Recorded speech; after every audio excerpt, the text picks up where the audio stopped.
Ang lugar na ito ang Umbria, kung saan ako pinadpad ng aking kapalaran.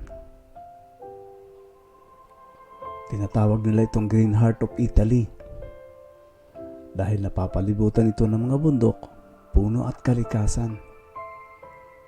Hindi tulad ng Roma na maingay. Dito sa Umbria, tahimik, kalmado, pero malalim. At ang Perugia, isang napakagandang lungsod na may kasaysayan pa noong unang panahon ng mga Etruscan, bago pa dumating ang Roman Empire. Dito bawat kalsada parang may kwento. Parang kwento ng buhay natin. Bawat bato na dinadaanan natin minsan, parang buhay natin, ang mga dinaan natin sa buhay.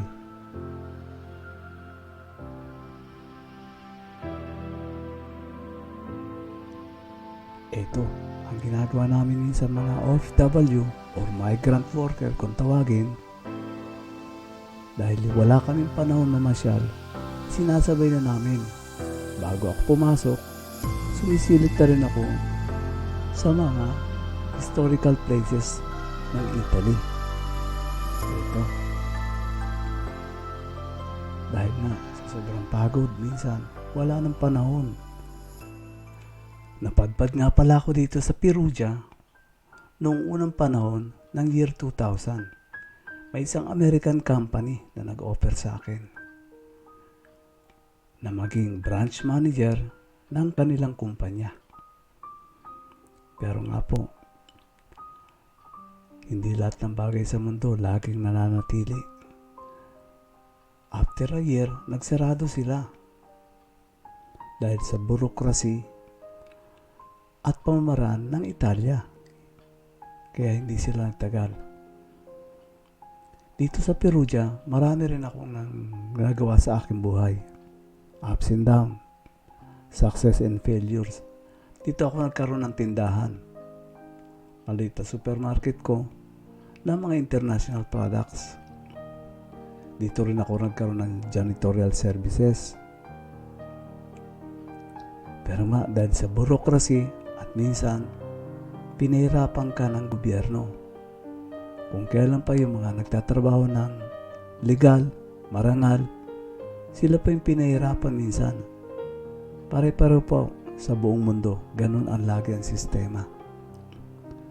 Kaya ako po, minsan sa mga maling desisyon, yun, nagsarado ako.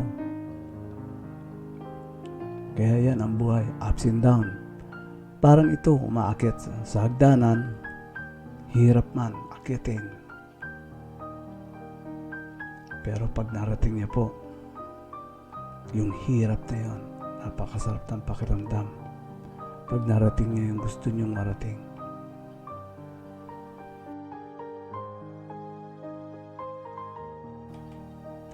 Pero minsan may mga pagkakataon, akala mo, eto na yung breakthrough mo. Pero biglang nawawala pa rin. Biglang babagsak. Kaya lang minsan, yun nga, hindi mo maintindihan kung maling desisyon. O kaya naman, minsan magdedesisyon ka, pero may masasaktan. Dahil mabait ka, dahil may puso ka, hindi ka makapagdesisyon ng tama. Kasi minsan may mga tao na minsan kala mo kasama mo, kakampi mo.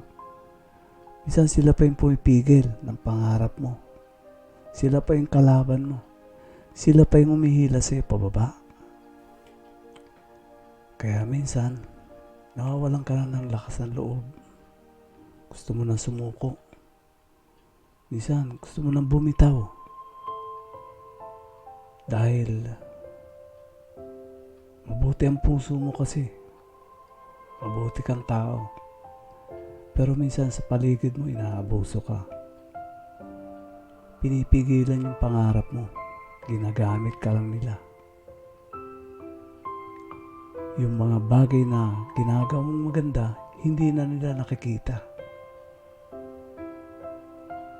Kaya yun, minsan, yung sakit, yung mga nararamdaman mo, minsan, yun din ang magbibigay sa'yo ng lakas ng loob para bumangon ulit, lumaban. Kasi bandang uli, pagtatawaran ka rin ng mundo. Pag ikaw ay dapang-dapa na at wala nang mahawakan. Kaya lalaban ka. Eto. Sana mga kabayan, bigyan niyo ako ng lakas ng loob, lumaban pa sa mga failures, ups and downs na dinanas ko sa buhay. Eto, empleyado ulit ako. Security guard. Sa bagay, marangal ang trabaho ko. Tapos no, wala akong inaarkibyado, malinis. Yun nga lang, ito, pagod na. Puyat, kaya bagsak na lang sa sahig ang mga uniforme ko. Naalala ko tuloy ng kabataan ko. Mga pangarap ko, nag-iisip ako, nangangarap lagi.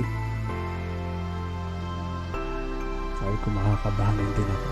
Ito, nakabangon na ako. Sana po, tulungan niyo ako na marating ko pa yung mga ibang sanga ng pangarap ko na hindi ko pa naabot. Sana po, sama-sama tayo. Kaya ito, samahan niyo ako.